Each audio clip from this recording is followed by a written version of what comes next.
Good morning, students. We'll start with our next sum. Now, this is the 10th sum. This is again from your textbook. अब ये 10th sum करने से पहले हम जरा एक बार रिकलेक्ट करते हैं हमने कौन कौन से टर्म सीखे हुए हैं। अब आज के लेक्चर से पहले मैंने आपको तकरीबन सारे टर्म्स जो bill of exchange journal entries में रिक्वायर्ड हैं वो सारे के सारे मैंने आपको एक्सप्लेन कर दिए हैं। पहला टर्म जो मैंने आपको एक्सप्लेन किया था that was retaining of bill. Retaining का मतलब है ड्यू डेट तक ड्रॉवर बिल अपने पास संभाल के रखता है। Then we did discounting of bill. जब भी ड्रॉवर को पैसे की ज़रूरत है बिफोर ड्यू डेट ही can sell the bill to the bank, that is known as discounting of bill. Then we did endorsement of bill. Endorsement का मतलब है transfer of bill in the name of third person. Then we did bill send to bank for collection account. यहाँ पर drawer bill को bank के पास देता है just for collection from the ड्रॉई and credit the amount in his account. उसके बाद में हमने पढ़ा रिन्यूअल ऑफ बिल। रिन्यूअल का मतलब है पुराना बिल कैंसिल करना है, बदले में नया बिल ड्रॉ करके देना है। उसके अलग अलग 4 स्टेप्स हैं, वो भी हमने सीखे। उसका अल्टरनेटिव स्टेप भी हमने लास्ट लेक्चर में सीखा। जब ड्रॉई पार्ट पेमेंट के साथ में इंटरेस्ट भी कैश में देता है तो क्या एंट्री आएगी वो भी हमने सीखा हुआ है। Okay, then we also did retirement of bill. Retirement का मतलब है कि ड्यू डेट से पहले अगर ड्रॉई बिल का पेमेंट करता है that means he has retire the bill and for that he is given rebate. That rebate means he has been given discount by the drawer. और एक लास्ट टर्म जो हमने सीखा वो है इंसॉल्वेंसी। इंसॉल्वेंट इंसान वो है जिसकी लाइबिलिटीज बहुत ज़्यादा है और एसेट बहुत कम है, that person is known as insolvent. and in case of insolvent we are supposed to pass two entries. First, cancellation of old bill. Second one, regarding receiving the final payment, final dividend. और जो नहीं मिलेगा वो drawer की book में कौन सा word use करना है, बैड डेब्ट्स, वो मैंने लास्ट लेक्चर में आपको एक्सप्लेन किया है। And in the books of drawing we are suppose to use the words deficiency, अगर आपने वो लेक्चर ध्यान से देखा होगा। आज हम ये जो सम कर रहे हैं ये भी अनसॉल्व्ड सम है। Which number I don't remember now, कौन से नंबर वाला सम है, लेकिन ये अनसॉल्व्ड सम है आपकी टेक्स्ट बुक का। तो हम पहले सम पढ़ के लेते हैं। What is given? Uday purchase goods from Shankar on credit for ₹35,000 at the rate 10% trade discount. तो हम पहले इसकी ही एंट्री करेंगे। हम यहाँ पर हेडिंग दे देते हैं जर्नल एंट्रीज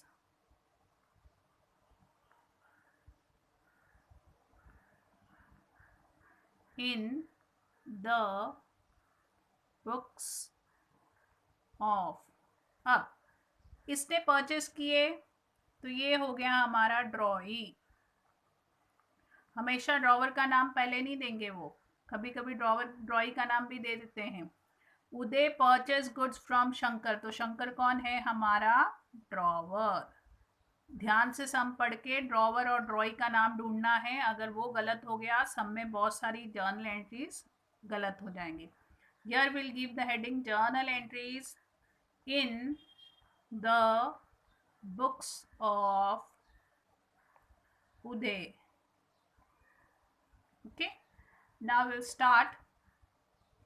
Okay, इस सब में भी अगर हम देखेंगे ध्यान से कहीं पर डेट नहीं दी है, तारीख नहीं दी है, तो हमको डेट कॉलम में डेट लिखने की ज़रूरत नहीं है।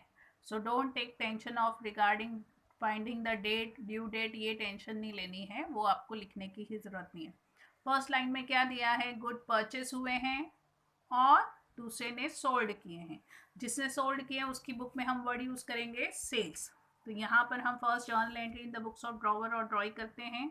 यहाँ पर हम लिखेंगे who is the receiver, the draw is the receiver, तो हम नाम लिखेंगे Udhes account debit to sales account. Here we will write, date is not given so no need of writing anything, we'll write the word purchase account debit Who was the giver? Shankar. To Shankar's account. Okay अब आप बोलोगे madam ने दोनों side में entry की, amount नहीं लिखा क्योंकि अमाउंट आपको कैलकुलेट करके दिखाना है, इसलिए मैंने नहीं लिखा। 35,000 के हमने गुड्स खरीदे। Let me do with red pen, it will be visible more nicely. 35,000 के हमने गुड्स खरीदे। ओके 10% हमको वहां पर टीडी दिया। 10% मतलब डिवाइड बाय 100, कितना टीडी आ गया? 3,500। तो आप यहाँ से वो ट्रेड डिस्काउंट माइनस करोगे तो अमाउंट आपको मिलेगा 31,500 and that 31,500 we will write here.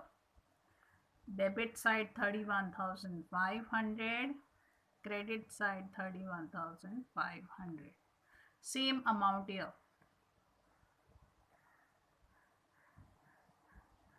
Okay यहाँ तक क्लियर हुआ।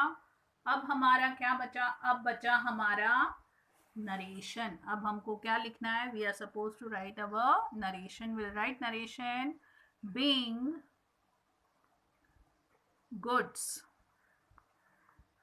sold on credit, and here we will write being goods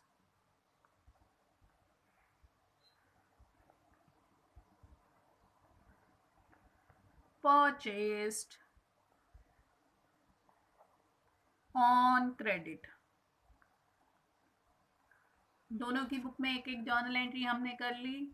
अब हम आगे बढ़ेंगे, आगे सम पढ़ेंगे और उसके हिसाब से डिसाइड करेंगे। डेट नहीं दी है तो टेंशन नहीं लेनी है। If it is not given, what is not given, don't take that tension. जो नहीं दिया वो लिखने की जरूरत नहीं है। ओके अब हम हमारे सम की तरफ आगे बढ़ते हैं। सम में क्या दिया है यहाँ तक हम पढ़ चुके हैं, इसकी जर्नल एंट्री कर चुके हैं।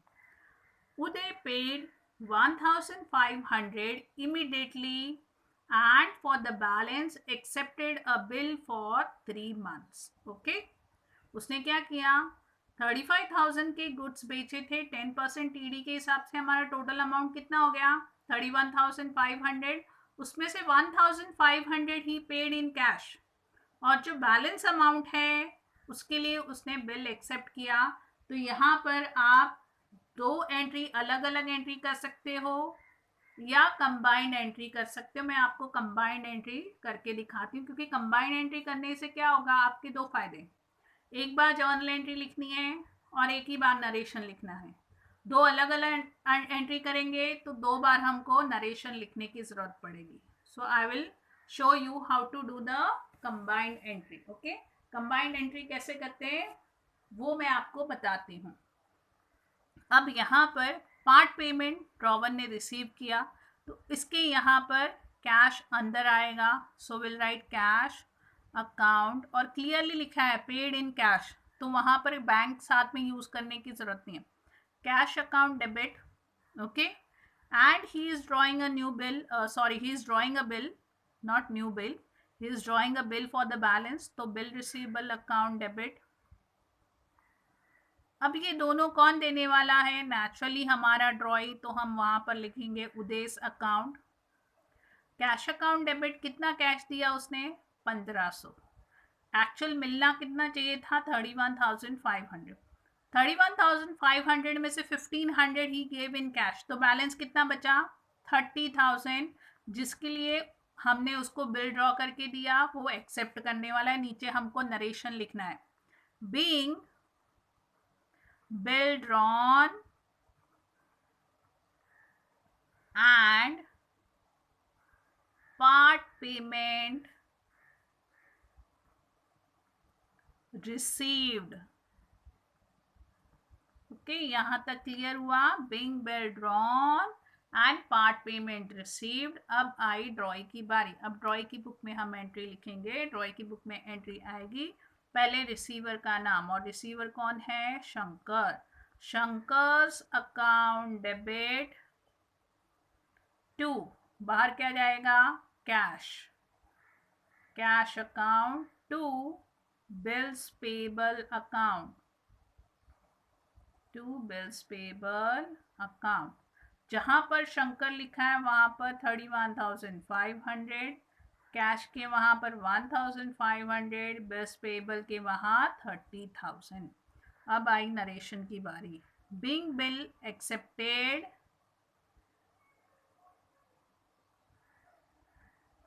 And part payment paid. Part payment paid, इसने पे किया, उसने रिसीव किया। यहाँ तक समझ में आया?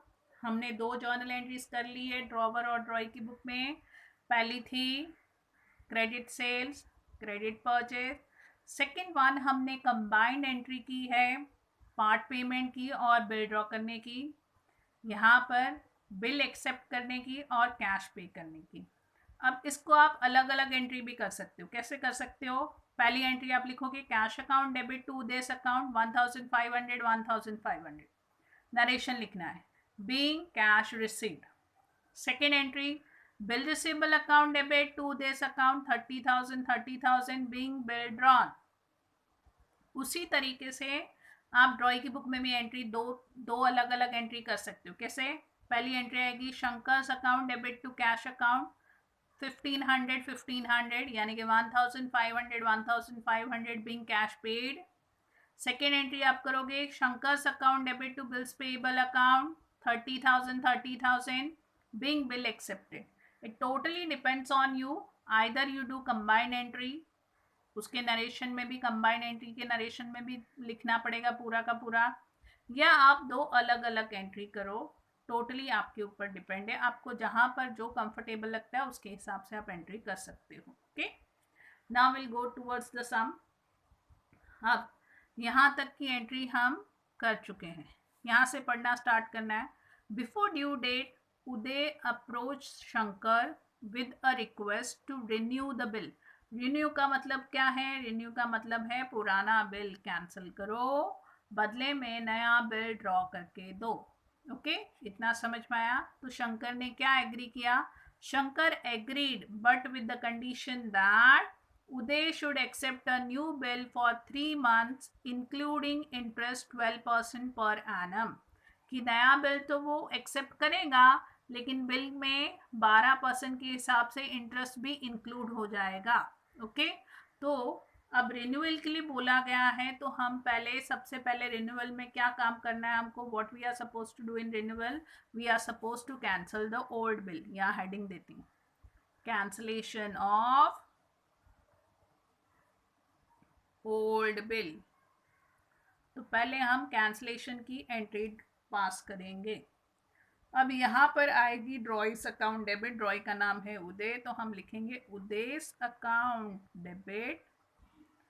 बिल किसके पास था? कहीं पर भी गया नहीं, तो हम समझ में आता है कि ये रिटेन किया था, तो हम लिखेंगे to bill receivable account. Receivable account 30,000 being old bill cancelled।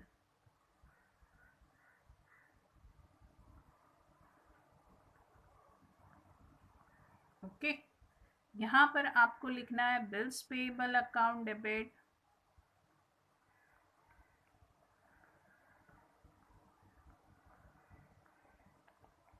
To Shankar's account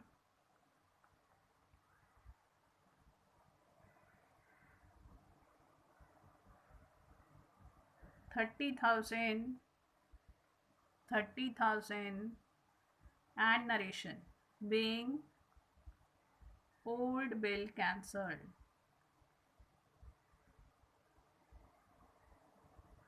bill cancel करने के बाद में नेक्स्ट स्टेप में हमको क्या करना है? We are suppose to charge our interest. Interest charge करना है हमको। अब इंटरेस्ट की एंट्री पहले हम ड्रॉवर की बुक में करेंगे। ड्रॉवर के लिए वो इनकम है, तो यहाँ पर हम एंट्री लिखेंगे Udesh account debit to interest account. यहाँ पर हमको लिखना है इंटरेस्ट अकाउंट डेबिट, क्योंकि इसके लिए वो खर्चा है, और नॉमिनल अकाउंट में खर्चा हम कहाँ लिखते हैं? डेबिट में। To Shankar's account. अब पहला काम क्या करना है, हमको वहाँ पर अमाउंट लिखनी है, तो हम इंटरेस्ट फाइंड आउट करेंगे। यहाँ ऊपर जगह है, वहाँ पर हम फाइंड आउट करते हैं। अब 30,000 का बिल था, ओके, जो हमने कैंसिल किया।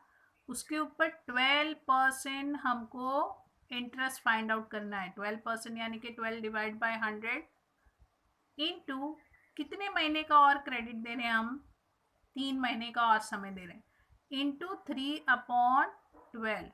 ओके, मैं यहाँ लिखती हूँ ताकि आपको और क्लियरली दिखाई दे। 30,000 into 12/100 into 3/12। Now we are suppose to cancel 12 और 12 तो वैसे ही कैंसिल हो जाएंगे, 2 जीरो यहाँ से कैंसिल हो जाएंगे। तो कितना इंटरेस्ट मिला हमको, 900 is our interest amount that we are suppose to write here.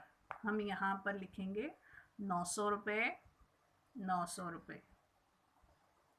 Clear हुआ यहाँ तक? अब narration. Being interest charge, being interest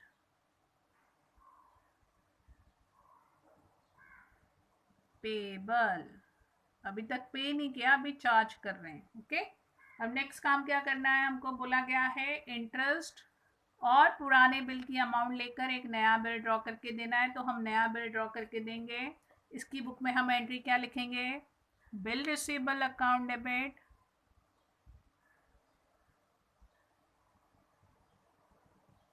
bill receivable account debit to Uday's account,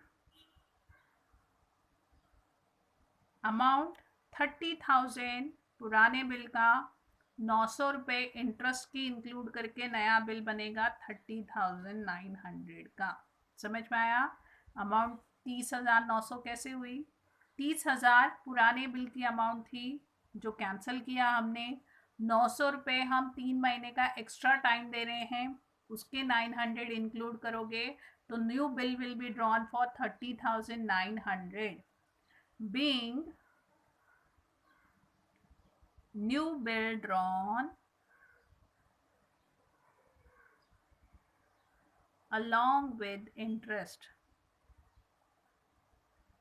क्योंकि हमने उसमें इंटरेस्ट भी इंक्लूड किया तो वो भी हमको नरेशन में लिखना पड़ेगा। being new bill drawn along with interest, and in the books of Troy we will write Shankar account debit to bills payable account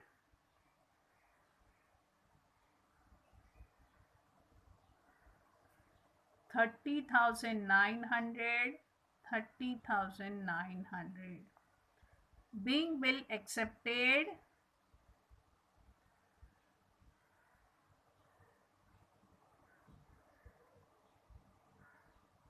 along with interest.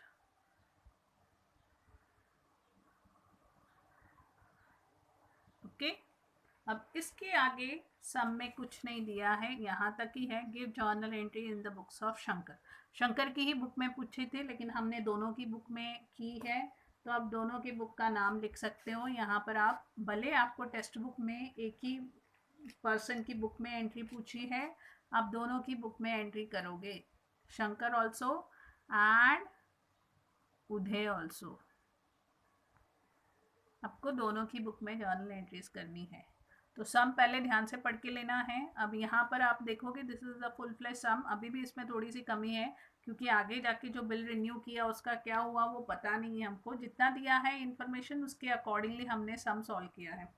पहली एंट्री कौन सी की आपने, regarding sales of goods, purchase of goods on credit, part payment received, bill drawn, combined entry. यहाँ पर part payment paid, bill accepted, उसकी combined entry. ये मैंने जैसे पहले बताया था, आप इसको अलग अलग भी कर सकते हो, दो अलग अलग एंट्री में भी कर सकते हो। That totally depends on you. If you want you can do in 2 journal entries और इन 1 combined entries which the way I have done. फिर रिन्यू करने के लिए बोला, हमने पुराना बिल कैंसिल किया, और ये बिल ड्रॉवर के पास ही था, तो हमने एंट्री लिखी बिल रिसीवेबल अकाउंट क्रेडिट में। फिर इंटरेस्ट चार्ज किया। इंटरेस्ट कैसे फाइंड आउट करते हैं वो भी मैंने आपको बताया, और फिर नया बिल ड्रॉ करके दिया। ओके, तो ध्यान से सम व्यू करना। एक बार में नहीं समझ में आया, 2 बार देखो, 3 बार देखो, जितनी बार चाहे उतनी बार आप देख सकते हो सम। जब तक नहीं समझ में आता तभी तक व्यू करते रहना। ओके, और फिर अपने नोटबुक में ये सम आपको सॉल्व भी करना है। Okay, you are suppose to solve this sum in your notebook also. तो ध्यान से आपको नोटबुक में ये सम भी सॉल्व करना है। तो view the lecture very nicely. Whatever doubt, you can come and ask me. Okay, thank you, take care.